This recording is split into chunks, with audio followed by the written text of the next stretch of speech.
1937년 노벨상. 그냥 오래된 이야기 같으시죠?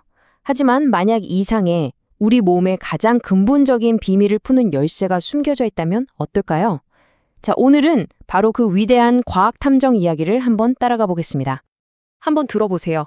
이건 당시 노벨상 연설의 한 구절인데요. 태초의 아침부터 알려지지 않았던 세포의 어둠 속에서 생명을 주는 활성산소의 극적인 만남? 와, 정말 극적이지 않나요? 바로 이 문장이 오늘 우리가 파헤칠 미스터리의 핵심입니다. 우리 모두의 살아있는 세포, 그 가장 깊고 어두운 곳에 숨겨진 비밀 말이죠. 네, 이번 노벨상이 풀어낸 수수께끼는 다른 게 아니었어요. 바로 생명 그 자체에 대한 아주 오래된 비밀이었죠. 한번 생각해 보세요. 우리는 매일 음식을 먹고 숨을 쉬잖아요? 그런데 대체 우리 몸은 어떻게 이 음식과 공기를 가지고 에너지를 만들어내는 걸까요? 이게 수십 년간 과학자들을 정말 괴롭혔던 질문이었거든요. 이 답을 찾기 위해서 우리는 언뜻 보기엔 완전히 서로 모순되는 것처럼 보였던 두 가지 놀라운 단서를 따라가 볼 겁니다. 자, 그럼 이 미스터리를 풀 첫 번째 위대한 탐정은 누구였을까요? 바로 오토 바르부르크라는 인물입니다. 그의 연구는 딱 하나, 산소에 모든 초점이 맞춰져 있었어요. 바르부르크는 적색 시스템이라는 걸 발견했어요. 이게 뭐냐면 철을 포함한 어떤 시스템이 우리 혈액 속에 있는 뭐랄까 좀 얌전하고 비활성 상태인 산소를 딱 붙잡아서요. 그걸 아주 반응성이 높은 활성산소로 변신시킨다는 거죠.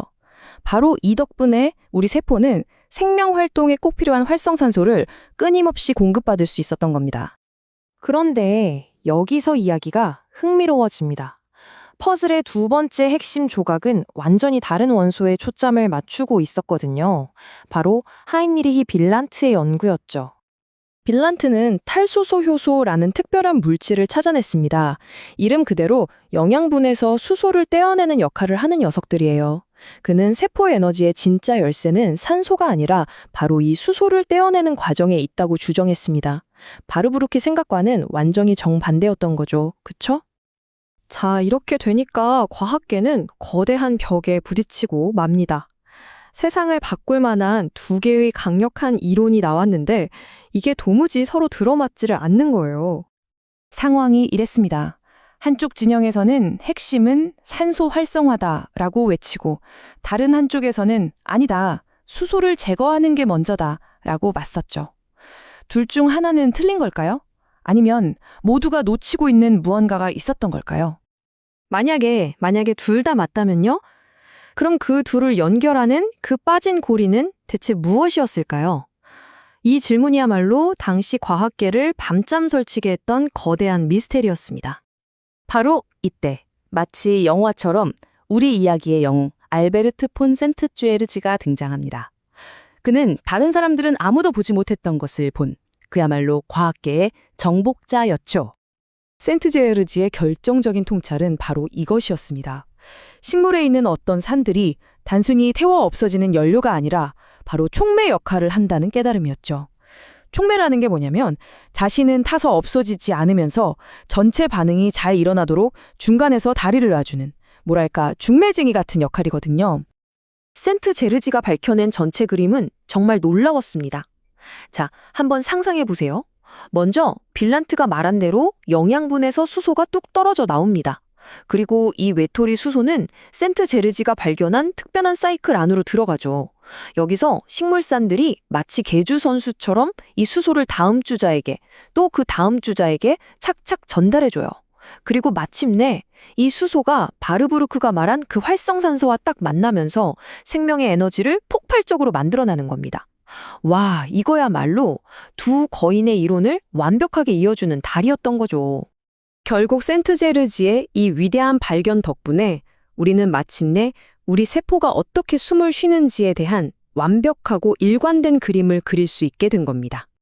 이건 마치 잘 짜인 3악장 교향곡 같아요. 1악장에서 빌란트가 수소를 무대 위로 힘차게 등장시키면 2악장에서는 센트제르지가 이 수소를 부드럽게 이끌어주고요. 그리고 마지막 3악장에서 바르부르크의 활성산소가 화려한 피날레를 장식하면서 생명의 에너지를 터뜨리는 거죠. 정말 완벽한 하모니 아닙니까? 그리고 이 발견이 가져온 또 하나의 정말 중요한 성과가 있어요. 바로 비타민 B2나 C 같은 필수 비타민들이 우리 몸의 이 에너지 기계에서 얼마나 중요한 톱니바퀴 역할을 하는지 사상 처음으로 명확하게 증명해냈다는 겁니다. 자, 오늘 이야기의 핵심 다시 한번 정리해 볼까요? 이 발견은 서로 으르렁대던 두 생화학 분야를 하나로 통합했고요. 세포가 에너지를 만드는 일관된 3단계 사슬을 명확히 밝혔습니다. 또 비타민이 그냥 영양소가 아니라 결정적인 촉매임을 보여주었죠. 그리고 궁극적으로 태초의 아침부터 꼭꼭 숨겨져 있던 생명의 비밀을 풀어낸 겁니다. 이 모든 이야기를 통해 우리는 이런 질문을 던지게 됩니다. 아직도 밝혀지지 않은 수많은 생명의 비밀들 중에 이렇게 단 한 명의 뛰어난 지성이 나타나서 흩어진 점들을 연결해 주기만을 기다리고 있는 것은 또 무엇이 있을까요?